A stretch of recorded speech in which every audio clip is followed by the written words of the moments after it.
अस्सलामुअलैकुम दोस्तों, उम्मीद करता हूं आप सब खैरियत से होंगे। दोस्तों, आज की इस वीडियो में सऊदी अरब की कुछ ज़रूरी और बड़ी खबरें आप लोग के साथ में शेयर करने वाला हूं, तो वीडियो को पूरा ज़रूर देखें ताकि पूरी जानकारी आप लोगों को मिले। आज की इस वीडियो में सऊदी अरब की कुछ बड़ी ही नई और बड़ी ही यूनिक जानकारी आप लोगों को मिलने वाली है, तो खासकर इस वीडियो को आप लोग पूरा ज़रूर देख लेना, जिसमें एक अपडेट वो सऊदी एयरलाइंस की तरफ से एक नए तरह के टिकट का ऐलान किया गया है, जिस टिकट पर आने वाले को किसी भी तरह के वीज़े की ज़रूरत नहीं पड़ने वाली है। इसके अलावा एक अपडेट वो सऊदी अरब के अंदर काम करने वाले वर्करों के एडवांस पैसे को लेकर के है। कुछ अपडेट वो सऊदी अरब के अंदर पेट्रोल पंप पर काम करने वाले गैर मुल्कियों के लिए है। इसके अलावा कुछ अपडेट वो कंपनियों में काम करने वाले वर्करों के एंड ऑफ सर्विस को लेकर के है। इसके अलावा भी कई सारी जरूरी खबरें हैं, तो वीडियो को पूरा जरूर देख लेना। तो आज की इस वीडियो की सबसे पहली अपडेट वो सऊदी एयरलाइंस की तरफ से है। तो देखिए, सऊदी एयरलाइंस के एक ऑफिशियल स्पोक पर्सन है, एक प्रवक्ता हैं,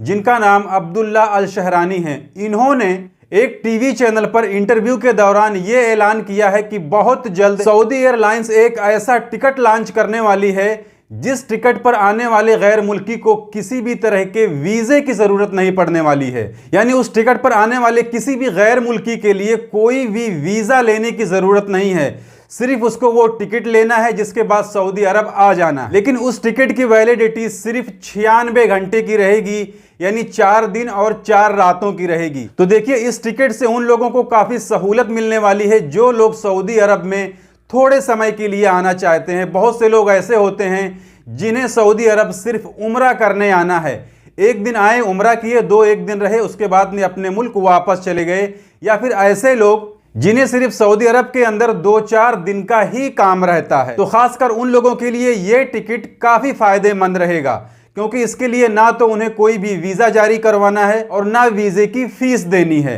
सिर्फ वो टिकट लेना है। लेकिन इसमें एक बात इन्होंने बताया है कि जिस वेबसाइट से इस टिकट को निकाला जाएगा, उसी वेबसाइट में एक ऑप्शन रहेगा जहां पर 96 आवर का एक वीजा उस टिकट के साथ में जोड़ दिया जाएगा। तो जो लोग सऊदी अरब में 2-4 दिन के लिए किसी काम से आना चाहते हैं, या ऐसे लोग जो सिर्फ उम्रा करने आना चाहते हैं, या फिर ऐसे लोग जिन्हें घूमने फिरने का शौक है, वो भी 2-4 दिन के लिए सऊदी अरब आना चाहते हैं, तो उनके लिए ये टिकट काफी फायदेमंद रहेगा, जिसका नाम दिया गया है कि your ticket is A visa, यानी आपका टिकट एक वीजा है। इसके अलावा अगली अपडेट वो सऊदी अरब के अंदर काम करने वाले वर्करों के एडवांस पैसे को लेकर के है। यानी वर्कर ने किसी कंपनी से, किसी कफील से एडवांस पैसे लिए हैं, तो इसको लेकर के भी एक बड़ी ही नई अपडेट आप लोग के साथ में शेयर करने वाला हूं। तो देखिए, इसमें ministry of human resource and social development का कहना है कि अगर कोई वर्कर अपनी कंपनी से, अपने कफील से एडवांस में पैसे ले लेता है, लोन ले लेता है, कर्ज ले लेता है, जिसे वो कहता है कि मैं इसे बाद में धीरे धीरे अपनी सैलरी से या फिर एक साथ में चुका दूंगा, तो ये मामला वर्कर और कफील के बीच के आपसी ताल्लुकात का है। इसका वर्कर के कॉन्ट्रैक्ट से कोई लेना देना नहीं है, या फिर इस तरीके के मामले की सुनवाई लेबर कोर्ट में नहीं होगी, इसकी सुनवाई जनरल कोर्ट में होगी। यानी मैं आपको थोड़ा सा और आसान भाषा में समझाता हूं। देखिए, इसमें यह कहा गया है कि अगर कोई वर्कर अपने कंपनी से, अपने कफील से एडवांस में पैसे ले लेता है और आगे जाकर के उस पैसे को लेकर के कंपनी और वर्कर के बीच में कोई डिस्प्यूट हो जाए, कोई विवाद हो जाए, तो इसका निपटारा लेबर कोर्ट नहीं करेगा। यानी इस केस को आप लेबर कोर्ट में नहीं ले जा सकते, इस मामले को जनरल कोर्ट में देखा जाएगा, क्योंकि यह मामला 2 आदमियों के बीच में लेन देन का मामला है, ना कि लेबर कानून से जुड़ा हुआ कोई मामला है। तो लेबर ऑफिस में वही मामले जाएंगे जो लेबर कानून से जुड़े हुए रहेंगे, जिसमें लेबर कानून की खिलाफ वर्जी का कोई मामला होगा। लेकिन आपने अगर अपनी कंपनी से पैसा लिया है या आपसे किसी ने पैसा लिया है, तो ये पैसों का जो लेन देन का मामला है, ये 2 लोगों के आपसी ताल्लुकात का मामला है, इसमें लेबर कोर्ट की कोई दखल अंदाजी नहीं होगी। इसके अलावा अगली अपडेट वो सऊदी अरब के अंदर काम करने वाले वर्करों के एंड ऑफ सर्विस को लेकर के है, जिसमें एक वर्कर ने ministry of human resource and social development से यह सवाल किया कि वो एक कंपनी में पिछले 9 साल से बिना कॉन्ट्रैक्ट के, बिना एग्रीमेंट के काम कर रहे थे। अब जाकर उनकी कंपनी ने उनका कॉन्ट्रैक्ट बनाया है, लेकिन जो कॉन्ट्रैक्ट बना है उसमें जो तारीख डाली गई है, जो डेट डाला गया है, वो उसी दिन का डेट पड़ा हुआ है जिस दिन इस कॉन्ट्रैक्ट को बनाया गया। यानी उस कॉन्ट्रैक्ट के हिसाब से मैं उस कंपनी में जिस दिन ये कॉन्ट्रैक्ट बनाया गया है उसी दिन से काम कर रहा हूं। तो अब मेरा जो इंड ऑफ सर्विस का बेनिफिट है वो पिछले 9 सालों का भी मिलेगा या जब से कॉन्ट्रैक्ट बना है उसके बाद से मेरा इंड ऑफ सर्विस जोड़ा जाएगा? तो देखिए, इस पर मिनिस्ट्री की तरफ से कोई क्लियर जवाब नहीं दिया गया है, लेकिन जहां तक मुझे मालूम है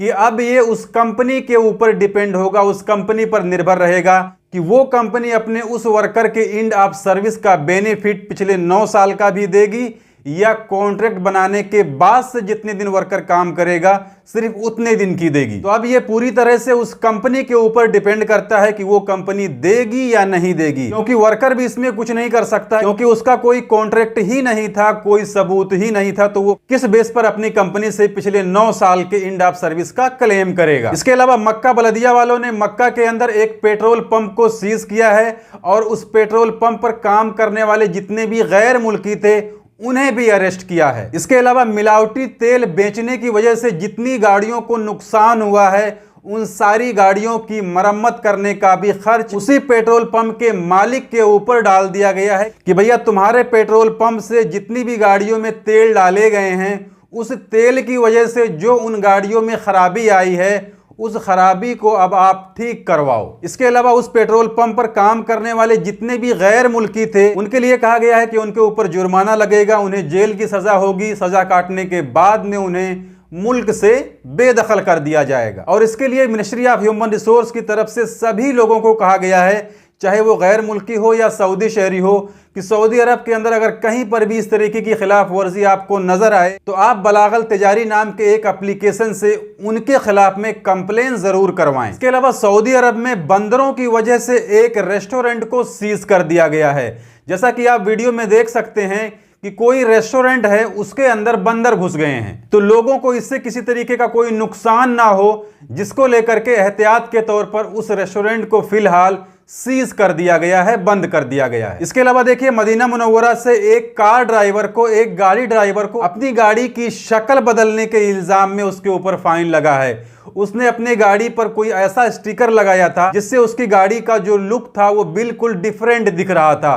तो देखिए, सऊदी अरब के अंदर इस पर भी पाबंदी है कि आपकी जो गाड़ी है उस पर किसी दूसरे कलर का स्टिकर नहीं लगा सकते हैं या फिर कोई ऐसा मॉडिफिकेशन नहीं करवा सकते हैं जिससे गाड़ी की शक्ल में बदलाव आ जाए, क्योंकि ये चीज मेरी कंपनी के गाड़ी के साथ में एक बार हुई थी, क्योंकि उस गाड़ी पर भी कुछ अलग तरीके का स्टिकर वगैरह लगा करके उसका पूरा कलर ही चेंज कर दिया गया था। तो ये भी एक ट्रैफिक कानून की खिलाफ वर्जी है जिस पर जुर्माने हो जाते हैं। तो ये थी आज की इस वीडियो में सऊदी अरब की कुछ ज़रूरी खबरें, कुछ ज़रूरी अपडेट जिसे मैंने आपके साथ में शेयर कर दी। जानकारी अच्छी लगी है तो वीडियो को लाइक कर दीजिए। चैनल को अगर अभी तक आपने सब्सक्राइब नहीं किया है तो चैनल को सब्सक्राइब करके बेल आइकन को प्रेस करके ऑल पे ज़रूर सिलेक्ट कर लीजिए, ताकि हमारी आने वाली और भी दूसरी नई वीडियोस की नोटिफिकेशन आपको मिले। क्योंकि सऊदी अरब के अंदर काम करने वाले गैर मुल्कियों से जुड़ी जितनी भी ज़रूरी खबरें होती हैं वो मैं डेली अपने इस चैनल पर लाते रहता हूँ। तो आज की इस वीडियो में बस इतना ही। मिलते हैं फिर अगली वीडियो में, तब तक के लिए इजाज़त दीजिए। खुदा हाफिज़।